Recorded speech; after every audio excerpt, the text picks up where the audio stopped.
So how long have you been in here, and explain some of the pros and cons and challenges of opening up this first storefront? Yeah. So we got the building in March. We completely gutted it and renovated the whole place. So that was a big challenge, was trying to run a business, but also try to make all the decisions and renovating a place. Yeah. Luckily, we have a lot of other people on our team that helped out with it. Yeah. But for me, trying to do the day-to-day, which is already a lot of work, and also do the day-to-day of trying to renovate a building, was a lot of work. But then, so we moved in July, and then we were able to get the storefront open middle of August. So we got it open a week before the state fair, which was also a little bit challenging, because the fair is like our biggest event of the whole year, and at the same time we were trying to launch a retail store before it. I think I saw some pictures online of like you ripping down parts of the wall or something, or you had all hands on deck. We literally, like doing the demo, right? The whole team jumped in and did a lot of work. It was nuts. Our contractor is actually our graphic designer's dad. Okay. So it was really a team effort, a family effort. Yeah. And everyone pitched in a ton of hours outside of just doing our day-to-day at Sota. Yeah. Was this exposed wall? So nothing was exposed. We literally tore down all the plaster. Last time this brick was shown was like 130 years ago. Okay. So that was a lot of work, but it was a cool thing to be able to actually expose it and bring it back. Yeah. So cool. So you mentioned the state fair. So let's talk about some of the big windfalls. What do you think were some of your big breaks in Sota Clothing? Some big events that made an impact? I mean, the state fair is definitely one of the biggest. I mean, to be able to get into the fair and be able to sell to our demographic is clearly Minnesota. Yeah. So we could not pick a larger Minnesota event that we could possibly ever be in. Yeah. So that's huge. We had the chance to be in a Honda commercial in June. So Honda reached out to us and asked if we could be part of the video or part of the commercial, and I thought they just wanted some product, let alone knowing that they were featuring like Sota as a whole in that commercial. Yeah.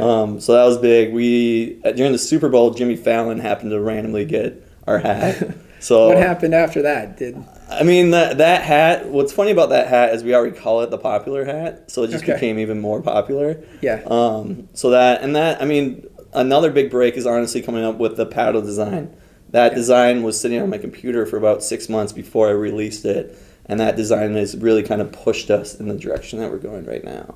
Yeah. So, and I know that business isn't just a couple big breaks. There's a lot of behind the scenes, a lot of hours, a lot of times, a lot of years that go into making those big breaks. So how did you, I hear that it takes a long time to get into the state fair and sometimes years. How did you get in? Yeah. So, I mean, we kind of played a game to get in where we bought this old 1970 Caravan that we completely gutted and made it into our mobile store. Yeah. And I knew to be able to get in the fair is you kind of need something that's like, that kind of catches the eyes of the people that work there. Yeah. So we kept reaching out, and I finally was able to email one of the directors and be like, hey, we have this Caravan. We think it will fit great in the fair. It's small, it's mobile, literally you can put us anywhere.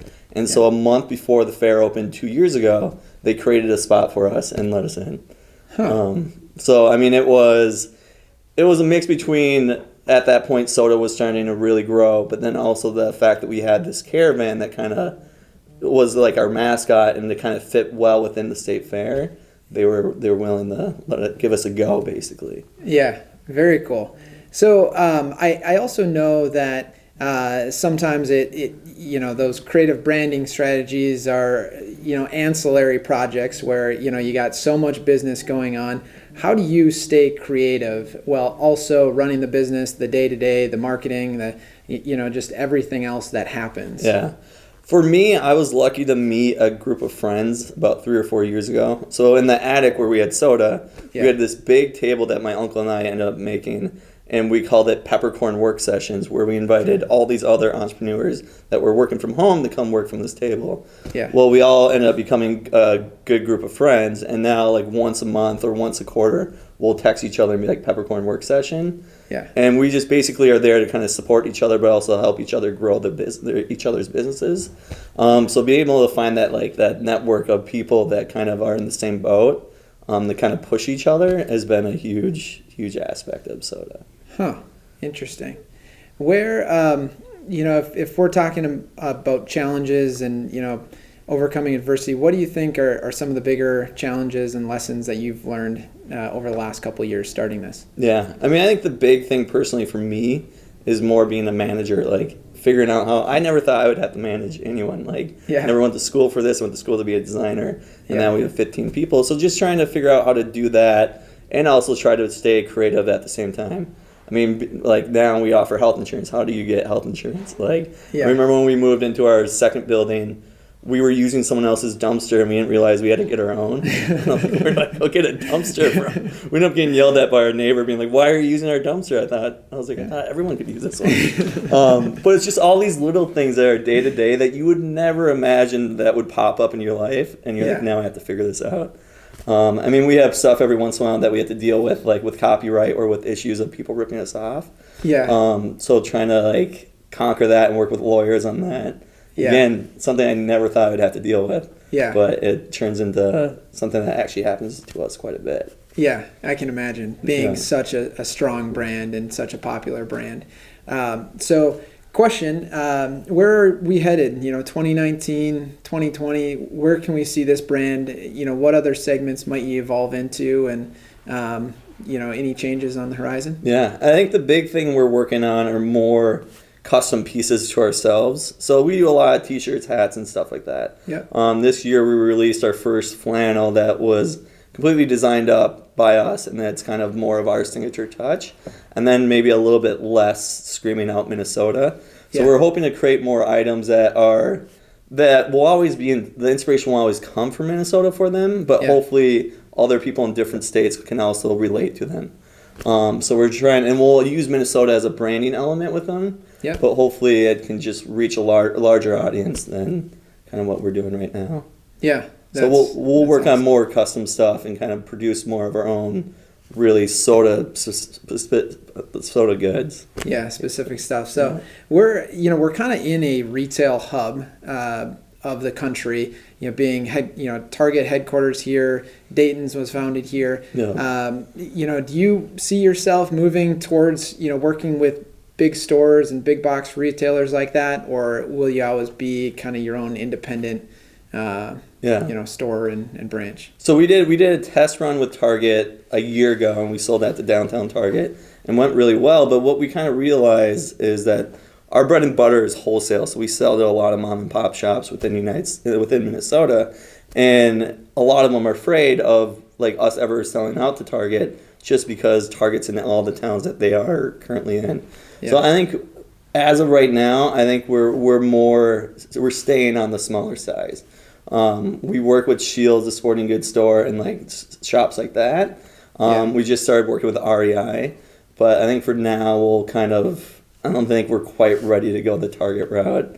I think we kind of like having more control on what we're able to do, and we kind of like keeping that smaller scale around. Okay. So side hustle. Millennials, everyone has one. I rent properties, I broker, but then I also rent some on the side. Do you have a side hustle, or have you retired that, or you still have something on the side besides this? I mean, I think the side hustle that I just happened to get into was renting properties. Okay. And now, when I bought this building, I wasn't really thinking I was going to extend my land, be more of a landlord, which now I am. But then I also started playing around with Airbnb a little bit. So I mean, I just do that for fun. We'll see if I get another property down the line.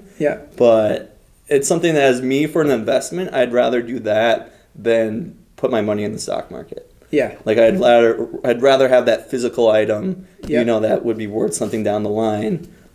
So I'll probably keep working on that.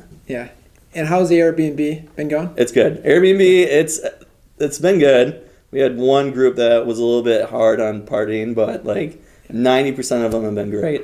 So it's just trying to really figure out the right way to execute it.